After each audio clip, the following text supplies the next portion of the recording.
Hi every one. இந்த ரெண்டு வாக்கியங்களையும் பாருங்கள். பஸ் இஸ் நாட் ரன்னிங், பேருந்து ஓடிக்கொண்டிருக்கவில்லை. பஸ் டஸ் நாட் ரன், பேருந்து ஓடாது. டிஃபரன்ஸ் இருக்கா? ரெண்டு வாக்கியங்களுக்கும் வித்தியாசங்கள் இருக்கா? I welcome you to learn English. இங்கே இருக்கிற வாக்கியங்கள், அதாவது கேள்விகளை பாருங்கள்.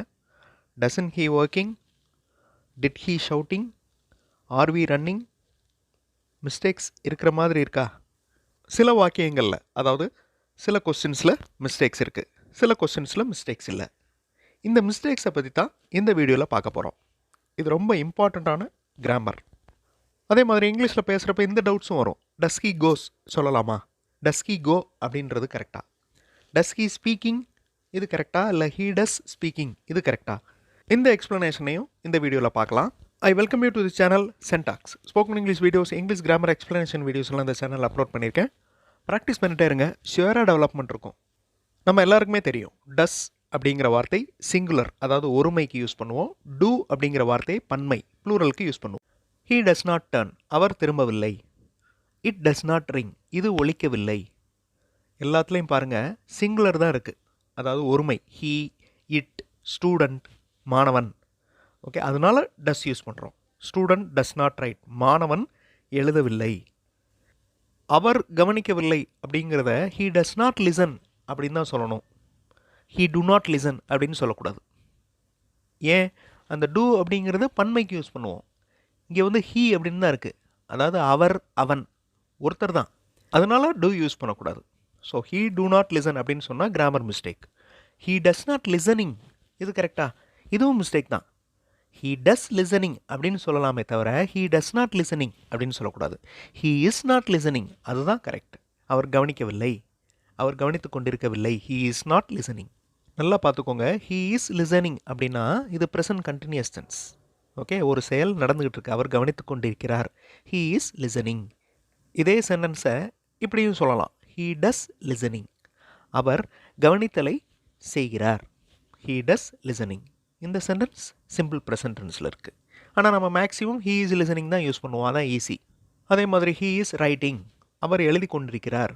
ஹீ லைக்ஸ் ரைட்டிங் போயம்ஸ், அவருக்கு கவிதைகள் எழுதுதல் பிடிக்கும். ஓகே, ரெண்டு சென்டென்சஸுக்கும் இருக்கிற டிஃப்ரென்ஸ் பாருங்கள். ஹீ இஸ் ரைட்டிங் அப்படிங்கிற வாக்கியம் ப்ரெசன்ட் கண்டினியூஸ் டென்ஸில் இருக்குது, அவர் எழுதி கொண்டிருக்கிறார்.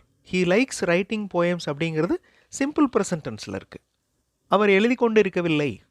He is not writing. Okay, he does not right அப்படின்னு என்ன அர்த்தம்? அவர் எழுதவில்லை அப்படின்னு அர்த்தம். ஓகே, ஹீ இஸ் நாட் ரைட்டிங்னா அவர் எழுதி கொண்டு இருக்கவில்லை. ஹீ டஸ் நாட் ரைட் அப்படின்னா அவர் எழுதவில்லை. ரெண்டு வாக்கியங்களுக்கும் இருக்கிற வித்தியாசத்தை நல்லா பார்த்து வச்சுக்கணும். ஹீ ரைட்ஸ் அப்படின்னா இது சிம்பிள் ப்ரெசன்ட் டென்ஸ், அவர் எழுதுகிறார். பஸ் இஸ் நாட் ரன்னிங், பேருந்து ஓடிக்கொண்டிருக்கவில்லை. பஸ் டஸ் நாட் ரன், பேருந்து ஓடாது. இந்த ரெண்டுக்கும் இருக்கிற டிஃப்ரென்ஸ் பாருங்கள். பஸ் இஸ் நாட் ரன்னிங், பேருந்து ஓடிக்கொண்டிருக்கவில்லை. பஸ் டஸ் நாட் ரன், பேருந்து ஓடாது அப்படின்னு அர்த்தம்.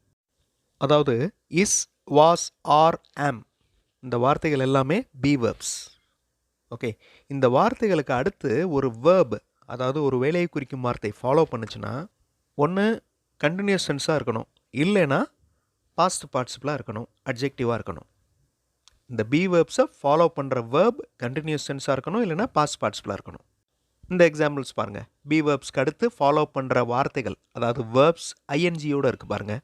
இது continuous tense, present continuous tense. He is calling, we are working, it is moving. So ஒன்று ப்ரெசன்ட் கண்டினியூஸ் டென்ஸ் இருக்கணும், இல்லைன்னா இந்த பி வேர்ப்ஸை ஃபாலோ பண்ணுற வார்த்தை பாஸ்ட் பார்ட்டிசிபிள், அதாவது அட்ஜெக்டிவாக இருக்கணும். He is warned by us, we are given a chance by them. இந்த கிவன், வார்ன்டு, டன் இந்த மாதிரி வார்த்தைகள் அட்ஜெக்டிவ்ஸ், அதாவது பாஸ்ட் பார்ட்டிசிபிள் அப்படின்னு எடுத்துக்கலாம். ஸோ பி வேர்ப்ஸை ஃபாலோ பண்ணி வர்றதுல தான் ஐஎன்ஜி சேர்க்கணுமே தவிர டூ, டஸ், டிட் இதில் நெகட்டிவ் சென்டென்ஸில் வர்றப்ப ஐஎன்ஜி சேர்க்கக்கூடாது. நெகட்டிவ் சென்டென்ஸில் மட்டும்தான். இதில் பாருங்கள், ஹீ டஸ் நாட் காலிங் இது தப்பு. We do not praying, this is also wrong. He does calling இது கரெக்டு. வி டூ ப்ரேயிங் இது அசர்டிவ் சென்டென்ஸ், இது நெகட்டிவ் சென்டென்ஸ் இல்லை. அதனால் ஐஎன்ஜி வருது பாருங்கள். டூ, டஸ்ஸை ஃபாலோ பண்ணி ஐஎன்ஜி வருது. ஆனால் நெகட்டிவ் சென்டென்ஸில் வரக்கூடாது. He does not calling, we do not praying. அது வராமல் என்ன வரணும்? பி வேர்ப் வரணும். He is not calling, okay, we are not praying, அந்த மாதிரி வரணும். இங்கிலீஷ் மாடல் சென்டென்சஸ் பார்த்தோம். இங்கிலீஷில் பேசுகிறதுக்கு எழுதுறதுக்கு ப்ராக்டிஸ் பண்ணலாம். இன்னொரு சேனல் சென்டாக்ஸ் ப்ளஸில் இங்கிலீஷ் மாடல் சென்டென்சஸ் இருக்கிற வீடியோஸ் அப்லோட் பண்ணியிருக்கேன். அந்த சென்டென்சஸ் பாருங்கள், அதே மாதிரி சென்டென்சஸ் ஃப்ரேம் பண்ணி ப்ராக்டிஸ் பண்ணுங்கள். ரொம்ப யூஸ்ஃபுல்லாக இருக்கும். ஸோ இங்கே இருக்கிற கொஸ்டின்ஸ் பாருங்கள். இந்த கொஸ்டின்ஸில் எதெல்லாம் தப்பு, அதாவது எந்த கொஸ்டின்ஸ்லாம் தப்பு.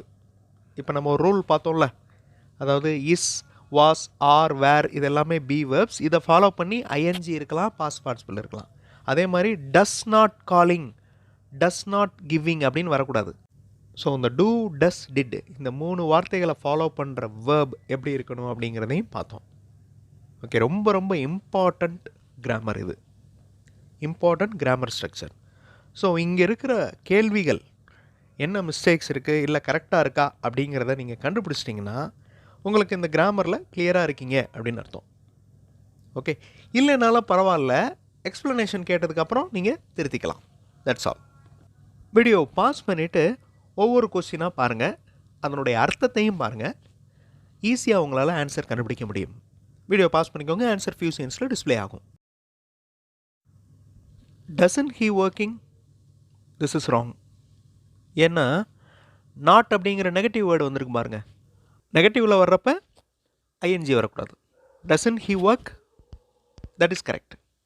டூ வி ரன், அந்த கொஸ்டின் கரெக்டாக இருக்குது. ஸோ க்ரீன் கலரில் மார்க் பண்ணியிருக்கிறது எல்லாமே கரெக்டான சென்டென்சஸ், கரெக்டான questions. Do we run correct. Doesn't he work அப்படின்னு தான் வரணும். Did he shouting, this is wrong. Did he shout, அவர் சத்தம் போட்டாரா? Did he shout. Do he produce, இந்த கொஸ்டின் கரெக்டாக? Do he produce. டூ வந்து எதுக்கு யூஸ் பண்ணுவோம்? பன்மைக்கு தான் யூஸ் பண்ணுவோம். ஸோ டஸ் ஹீ ப்ரொடியூஸ் தான் கரெக்ட். ஆர் வி ரன்னிங், நாம் ஓடிக்கொண்டிருக்கிறோமா? இந்த கொஸ்டின் கரெக்ட். இந்த ஆர் அப்படிங்கிறது பி வேர்ப், அதை ஃபாலோ பண்ணுற வேர்ப் வந்து ஐஎன்ஜியில் இருக்குது. ஓகே, ப்ரெசன்ட் கண்டினியூஸ் டென்ஸில் இருக்குது இந்த கேள்வி. Are we running. Does he shouts, இது கரெக்டா? This is wrong. டஸ் வந்துருச்சு, அதனால் வேர்போட எஸ் ஆட் பண்ண தேவையில்லை. Does he shout. அதே மாதிரி doesn't he make. So doesn't negative word வந்திருக்கு, மேக் அப்படின்னு தான் இருக்குது. So this is correct. இந்த question correct. Does he work, இது கரெக்ட். இஸ் ஹீ ஆஸ்க், கரெக்டா? இஸ் அப்படிங்கிறது பி வேர்ப், அப்போ என்ன வரணும்? ஐஎன்ஜி வரணும். இஸ் ஹீ ஆஸ்கிங், அதுதான் correct. Okay, is he asking. அடுத்த கேள்வியை பாருங்கள், அதே மாதிரி இருக்குது பாருங்கள். இஸ் ஹீ ஷவுட்டிங், அவர் சத்தம் போட்டு கொண்டு இருக்கிறாரா? Is he shouting. Is she working, இதுவும் கரெக்ட். டிட் ஹீ ரைட், இதுவும் கரெக்ட். டிட்டை ஃபாலோ பண்ணுறவ ப்ரெசன்ட் ஃபார்மில் இருக்கணும். Was he telling, correct. Don't we running, இந்த கேள்வி எப்படி இருக்கணும்? டோன்ட் வி ரன் அப்படின்னு தான் இருக்கணும். டோன்ட் வி ரன்னிங் அப்படின்னு இருக்கக்கூடாது. இல்லைன்னா ஆர் வி ரன்னிங் அப்படின்னு இருக்கலாம். ஒரு important grammar explanation, grammar exercise இந்த வீடியோவில் பார்த்தோம். அடுத்த வீடியோவில் இன்னொரு இன்ட்ரெஸ்டிங்கான கிராமர் எக்ஸசைஸ், கிராமர் எக்ஸ்ப்ளனேஷனோட பார்க்கலாம். தேங்க்ஸ் ஃபார் வாட்சிங் and thanks for your valuable comments.